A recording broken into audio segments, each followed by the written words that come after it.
guys can. Okay. You're one of, I think, 15 players who were here in 2012 for that playoff run. Obviously, you were in a different kind of role back then. But still, how much does having that experience – also, plus you've got the Ricky Jeans and the DeSeans, other people have been through playoff hunts. How much does having guys around who have been through this before help as you're going through it now in December? Any experience in this league, I believe, helps you, whether it's success, whether it's failure, whether it was a previous playoff run. The longer you play, the more you see, the more you've been around, it's going to make you a better football player, a more capable leader, a more capable teammate. And so we certainly draw on past experiences to make us the best players we can be, and that's why continuing to play and continuing to be out there is so valuable. When your defensive teammates, I guess, challenge you or encourage you to continue showing leadership, how do you react to that? Is that a confidence booster for you? How do you react to that? I just try to be the guy that I naturally am. I try to be genuine and not be fake, and try to be myself. And I think that's how I react to things, is just be myself, be who I am, who God created me to be, and trust that that'll be good enough. And I believe that, if I just be who I am, it will be good enough. Kirk, earlier in the season, I think a lot was made about this team and the offense needing the running game to succeed, but there's been a pretty lengthy stretch where you guys didn't have that. How did you start to feel more comfortable in the offense, regardless of whether you guys were balanced, unbalanced, and had to throw more? Yeah, we had said when we ran the ball well early in the season that this isn't going to be an every week thing. Eventually, we won't be able to run it as well as we were early, and we knew that at that point in time we'd have to be able to make the necessary yards and points through the air, and that's the job of a quarterback and of the passing game and of pass protection. And you look at the great players, the great offenses, the great quarterbacks in this league. They're able to get it done, regardless of the people around them. I watched Tom Brady on Sunday night without Julian Edelman, without Danny Amendola, and without Rob Gronkowski go right down the field in the snow on the road for a 2-minute drill to tie the game and go to overtime. And so you realize the great ones find a way no matter what adversity comes their way. And that's, I think, what we're always striving to be, is to be great no matter what's going on around you. It's a pretty stark difference in the team's records at home and away. For you personally, what feels different about you and the way you play at home versus the road, if you sense any difference? Not a lot feels different. I think that most recently we played 2 undefeated teams. If you count the actual moment when we played them, I think we've played 3 undefeated teams on the road this year. And so, whether you play them at home or on the road, they're good football teams. And I think that's where you sense a challenge. But the most obvious differences when you just look at playing on the road versus at home as a quarterback is crowd noise, communication, the cadence at the line of scrimmage. There are a lot of behind-the-scenes factors that play into the mechanics of having a good offense that make it much harder to do that on the road. More generally, do you consider yourself a better quarterback than you were at the start of the season? And if so, in what ways?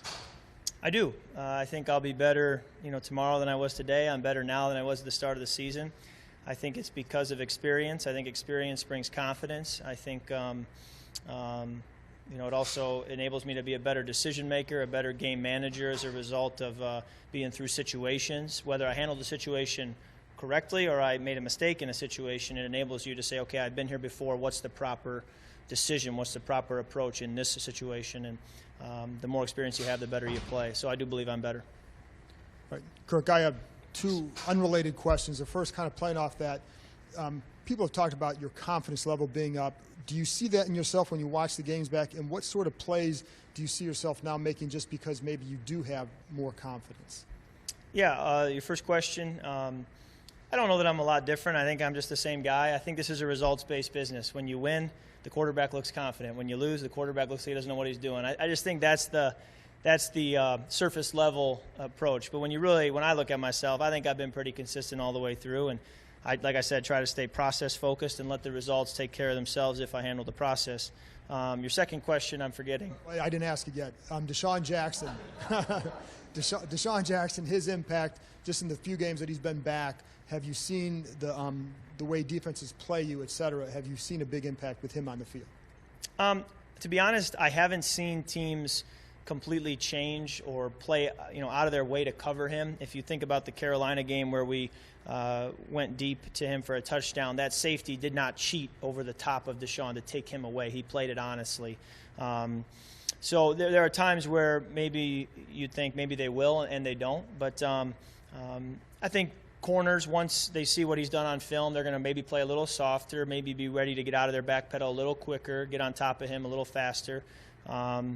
But, really that's what we try to challenge DeSean with, is that because they may be playing you more for the deep ball, for you it should open up a lot of opportunities and catches in the intermediate game and in the quick game. So, we want to not just make him a deep threat, but enable him to be catching the football over all kinds of routes, because if they have to defend all angles of his cuts, it's going to be very tough to defend them. I know you've obviously always had the ability to audible or check out things at the line of scrimmage, but has that increased as the season has went on, and maybe are there moments where you felt maybe more comfortable with your reads and the things you're seeing out there? Yeah, we have built-in rules, and within the rules you have situations in the game and how quickly can you recognize things. There are times where I recognize a potential need to change the play, but there's not enough time on the play clock, or we're not in a formation that it's going to make it that easy to do, and so we may not get that play checked. Other times we just choose to live with the play and just have more basic rules. So it varies week to week and even season to season, and I think that's something that I'll grow with and have more command of if I stay out there and keep playing longer. So it certainly is a process, and it seems to me like the really good quarterbacks have that command and that ability to basically be an offensive coordinator on the field, or at least an extension of the coaching staff, and that's what I look to do and want to work towards. Kirk, this is obviously, it's your day job. This is what you do. This is your means of living. Have you been able to, at this point, because you're so deep into what you're doing, sit back for a second and realize you're playing on Monday Night Football? Every kid who played football has dreamt about playing on Monday Night Football. Have you ever stepped back and said, this is one of those cool parts? Yeah, that's a great question. I think it'd be a shame if I didn't, because, I remember sitting out, as a high school kid and staying up late with friends, and you're just kind of looking out at the stars, and you make a wish on a shooting star, and my wish was to play in the NFL, and so the fact that you get to live that dream, you forget it, like you said, because you're so involved in the job and the task at hand and trying to be as good as you can be. But there's no doubt that I feel like I'm living a dream, and to be on Monday Night Football playing, knowing that there'll be people back in my hometown of Holland, Michigan, watching me play on Monday Night Football is something that if you had told me that would happen in high school, I would have told you were smoking something. So it's a dream for me and a thrill, and it's always a balance to be able to recognize that, but also execute the job at hand and not treat it like it's too big. So you try to find that balance game in and game out. Hey, Kirk, you guys had been sacked 8 times in the previous 2 games, and then on Sunday you guys ran the ball 37 times, and even though you didn't have a lot of success, do you think that somewhat slowed down the Giants' attack, and maybe that's kind of a blueprint for kind of neutralizing some pass rushes, specifically Monday night? I think running the football will always help with the pass rush. I think that when you have a lead, it helps with the pass rush. We had said that when you get in a catch-up mode, a 2-minute mode, it gives the pass rushers on the other team a chance to know that you're throwing the ball, and they pin their ears back and they come with a vengeance. So having a lead, running the football, all those things play well into avoiding sacks. But ultimately it comes down to players holding up in protection. It comes down to me getting the ball out of my hand quickly and making good decisions. And it really does take all 11 to avoid sacks. And to this point, we gave up 5 against Carolina. That was kind of an anomaly in my opinion. I think overall, if you look at the season, we've done a very good job of protecting me as a quarterback and avoiding sacks, because sacks really do kill drives. When you look at statistics, when you take a sack, it's very, very hard to overcome and stay on the field. Hey, Kirk, this summer we just found out the piece that Robert Klimko wrote on you. You worked with John Gruden a bit. Obviously, he'll be here calling the Monday night game, and it's also your head coach's brother. What did you work on with him this summer, and have there been things that you've had throughout the season where you look back and it's like, hey, that's something I learned from John? The time I actually worked with him was last February. It was a quick 3 days, but he was kind enough just to give me his time more than anything. And he knows what he's talking about, and you guys know that from watching him call games. But he's very, very valuable.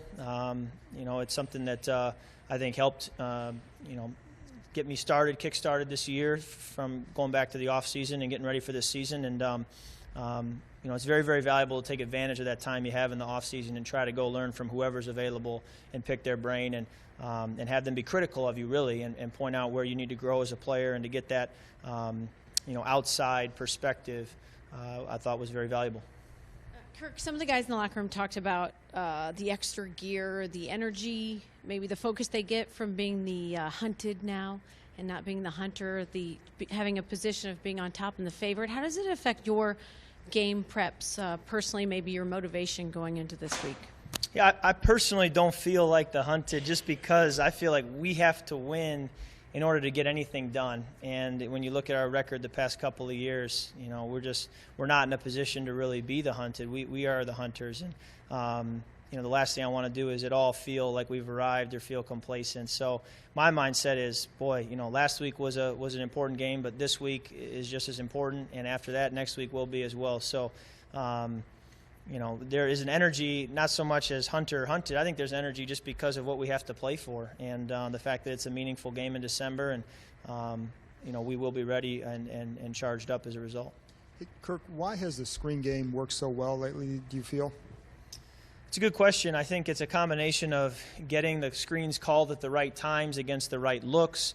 You've got to have an offensive line that can be good actors and sell the pass down the field and convince the guy on them that it's a pass and they need to rush. And then to have the perfect timing to set that up and then let the guy go and then go find the downfield blocks. When you have athletic linemen like Morgan Moses and Trent Williams and Brandon Scherf, Spencer Long, Josh Rebus, they're getting out and they're able to run these guys down. I mean, I think you've seen the escort that Matt Jones has had in a couple, and these guys can run. And it's great to see. It's encouraging. And screens are, plays that have low risk, high reward. The risks of a lot of things going wrong are not as high as if you're throwing the ball down the field deep. And in return, you can get a lot of big, explosive plays. So it's a great play that when you can be good at it, it makes an offense very, very explosive and dangerous. Kirk, we know about the road woes and also the under the light woes. Has there been any discussion about trying to get over that hump this week? Well, we haven't been great under the big, spotlight the last couple of years, but we haven't been great in a lot of situations in the last couple of years. 2012, we were really good under the spotlight. I remember the division came down to the last game on Sunday Night Football. We won that game. I remember playing on Monday night against the Jets. We won that, or against the Giants. We won that game. Played on Thanksgiving Day. We won that game. So there have been games where I've been here where the spotlight was on us and we did consistently win. So I don't see it so much as, it's unique to feeling like there's a lot of eyes on us. I think it's more that we just haven't been that good, period, and we need to be better. And whether it's Monday night or Sunday afternoon, we need to be better. And, that's the focus every week.